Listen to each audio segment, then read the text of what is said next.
Isu desa gitu ya, rezim Orde Baru dan desa juga dijadikan alat hegemoni. Gerakan ini cukup masif. Undang-undang desa ini hadir dengan 13 asas yang cukup menarik. Lantas bagaimana ketika undang-undangnya sudah ada? Terus mau apa nih? Desa bicara. Desa bicara. Desa bicara. Desa bicara. Hai teman-teman, kembali lagi di channel kita Desa Bicara. Hari ini kita bicara tentang undang-undang desa. Sudah tahu belum mengenai undang-undang desa ini? Undang-undang nomor 6 tahun 2014 tentang desa. Jadi ke depan kita mau bahas sedikit membicarakan beberapa hal. Yang pertama itu tentang mengapa hadir undang-undang desa ini, apa urgensinya, seperti apa prosesnya, dan sebenarnya apa harapan dari undang-undang desa ini dan dampak apa yang pengen dilihat di desa. Yang pertama tentunya bicara desa tidak terlepas dari dinamika politik di Indonesia. Misalkan peralihan kepemimpinan, pilkada mungkin, pemilu presiden itu mempengaruhi. Termasuk juga isu desa gitu ya. Isu desa ini sebenarnya sudah mulai dibicarakan pada rejim Soeharto, di mana rejim ini mengeluarkan undang-undang nomor 5 tahun 1979 di mana desa itu diseragamkan.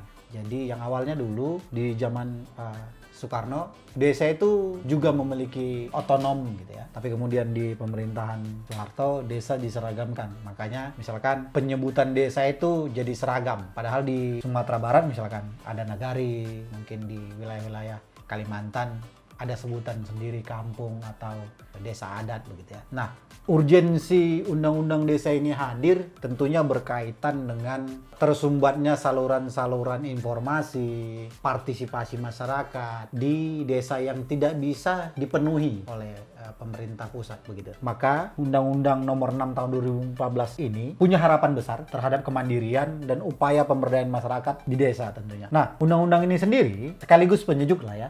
Kenapa penyejuk? Ya tadi berkaitan dengan rezim Orde Baru zamannya Soeharto, ya di mana kecamatan berada di atas desa secara struktural dan desa juga dijadikan alat hegemoni. Berikutnya desa sebagai perpanjangan tangan pemerintah pusat dalam hal ini masa rejim Orde Baru. Perjalanan panjang desa hingga memiliki kewenangan yang begitu baik dan luas. Sebelumnya kewenangan desa tidak begitu luas. Nah, undang-undang ini menghadirkan kewenangan desa yang cukup luas. Yang pertama itu terkait dengan bagian penyelenggaraan pemerintahan desa gitu ya. Yang kedua itu pelaksanaan pembangunan desa. Yang ketiga itu pembinaan masyarakat desa, dan terakhir itu tentang pemberdayaan masyarakat yang didasarkan atas prakarsa masyarakat, hak asal usul, serta adat istiadat. Nah, 4 poin ini menjadi semangat baru di dalam undang-undang desa ini. Nah, selama ini desa belum bisa berdaya begitu. Dalam artian belum bisa mampu mengelola dirinya secara mandiri, punya kekuatan tersendiri dalam menentukan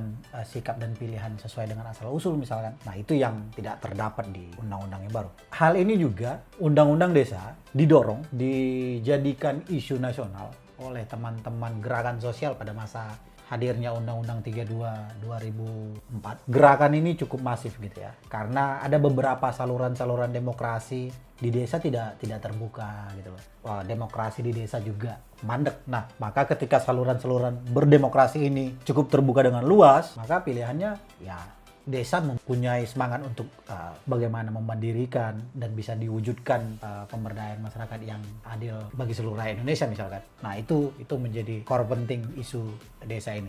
Nah, gerakan-gerakan sosial yang dibangun ini tentunya ya sedikit banyak dipengaruhi misalkan amandemen Undang-Undang Dasar pertama kali tahun 1999. Pada amandemen ini Indonesia membuka ruang untuk beberapa isu yang disesuaikan dengan majunya sebuah negara, ya, termasuk Indonesia misalkan. Dari merdeka hingga sekarang kan tentu berdialektika. Undang-undangnya pun harus menyesuaikan dengan ruangnya begitu. Nah, di desa ini tentunya punya hal menarik selain juga harus berdaya mandiri tadi. Ada semangat gotong royong yang dimiliki desa pada dasarnya. Terus modal sosial itu ada di desa. Dua hal ini menjadi salah satu poin tambahan. Lantas apa yang dilakukan oleh teman-teman di gerakan sosial untuk mendorong desa ini menjadi isu nasional, atau desa ini butuh satu kebijakan atau undang-undang misalkan gitu. Seperti yang sebelumnya, undang-undang desa ini dilatar belakangi hadirnya Undang-Undang Nomor 22 Tahun 99 tentang pemerintahan daerah.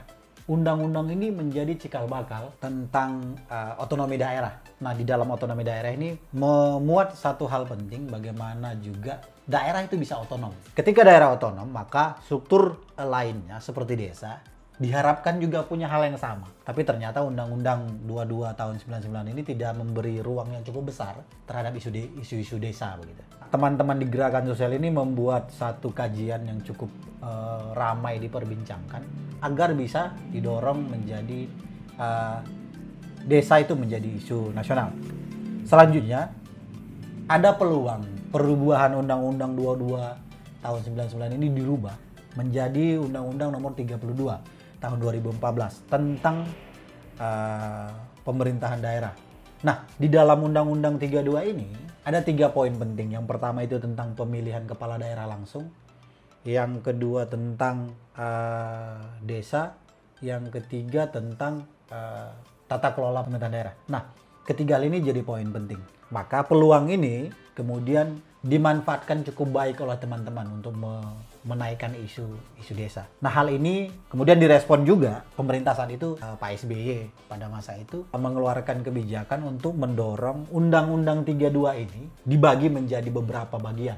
Nanti ya seperti yang kita tahu sekarang ada Undang-Undang pilkada langsung misalkan, ada Undang-Undang desa dan ada Undang-Undang pemerintahan daerah seperti yang 32 tetap. Ini menjadi titik balik di mana desa menjadi isu nasional dan cukup penting gitu ya. Agar ini juga ini kuat, jadi tidak hanya di tatanan pemerintah tetapi kita membutuhkan juga kekuatan lain di lembaga legislatif. Maka jejaring sosial sangat dibutuhkan untuk menaikkan isu ini. Kesempatan ini kemudian betul-betul dimanfaatkan begitu. Nah, pada Desember 2013 pemerintah Indonesia mengesahkan Undang-Undang Nomor 6 tahun 2014, yaitu menjadi Undang-Undang Desa itu. Lantas bagaimana ketika undang-undangnya sudah ada, terus mau apa nih? Tapi yang harus dilihat adalah Undang-Undang Desa ini hadir dengan 13 asas yang cukup menarik, yang selama ini mungkin tidak banyak dibicarakan. Yang pertama itu asasnya adalah rekognisi. Yang kedua subsidiaritas. Yang ketiga keberagaman. Keempat kebersamaan. 5 itu kegotong royongan, 6 itu kekeluargaan, 7 itu musyawarah, 8 demokrasi, 9 kemandirian, 10 partisipasi, 11 kesetaraan, 12 pemberdayaan, dan satu lagi, 13 itu berkelanjutan. 13 asas ini menjadi penting di undang-undang ini. Karena undang-undang ini diharapkan bisa menjadikan desa sebagai ujung tombak kemajuan Indonesia ke depannya. Karena mau membangun Indonesia, otomatis kita harus membangun desa terlebih dahulu. Nah, selain itu ada beberapa kewenangan untuk mengelola anggaran yang dikelola desa. Dan di undang-undang desa ini itu diberikan kewenangan cukup baik gitu ya. Dengan kewenangan yang cukup luas, termasuk penganggaran gitu ya. Termasuk penganggaran. Di dalam undang-undang desa ini tercantum pengelolaan dari dana desa, anggaran dana desa diharapkan bisa dikelola desa dengan baik. Peluang ini menjadi salah satu hal yang paling menarik saat ini.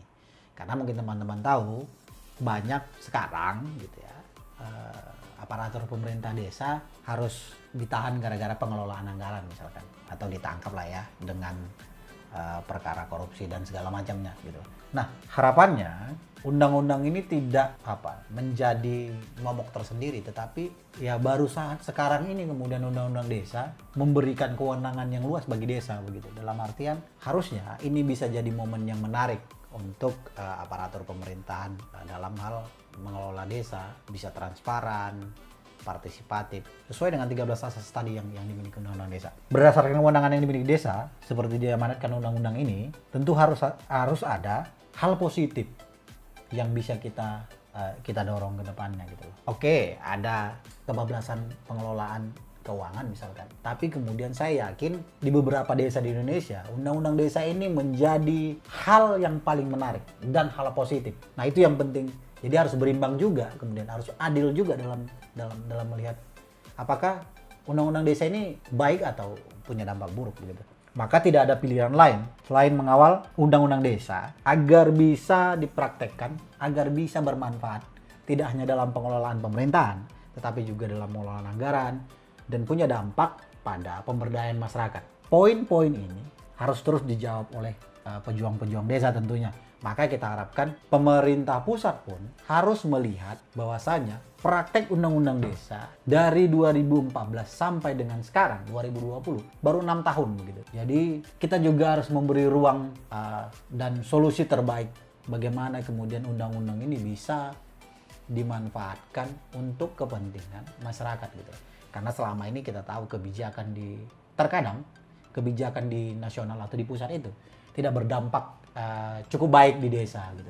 Nah harapannya dengan adanya musyawarah desa, merencanakan pembangunan di desa dari melibatkan aktor-aktor di desa, misalkan masyarakat, kelompok-kelompok masyarakat, atau bahkan peran perempuan atau peran-peran masyarakat yang minoritas atau rentan di desa untuk menganggarkan apa yang mereka butuhkan di desa. Saya pikir itu ruang paling baik yang harus kita lihat di undang-undang desa ini. Semoga demikian, karena pertanyaannya apakah kita mengawal undang-undang desa ini sebagai hal baik atau kita menjadikan desa itu ya seperti sebelumnya tidak berdaya. Itu yang paling penting harus kita jawab bersama. Mungkin itu teman-teman hari ini yang bisa kita diskusikan. Mungkin masih banyak hal yang bisa kita lihat dari undang-undang desa. Atau mungkin di beberapa daerah atau desa-desa yang lain sudah mempraktekkan sebelumnya. Itu menjadi harapan kami dari Desa Bicara. Mungkin Desa Bicara berikutnya nanti bisa lebih banyak menggali informasi tentang persoalan-persoalan di desa. Itu dulu, sampai jumpa di video selanjutnya. Jangan lupa ngopi.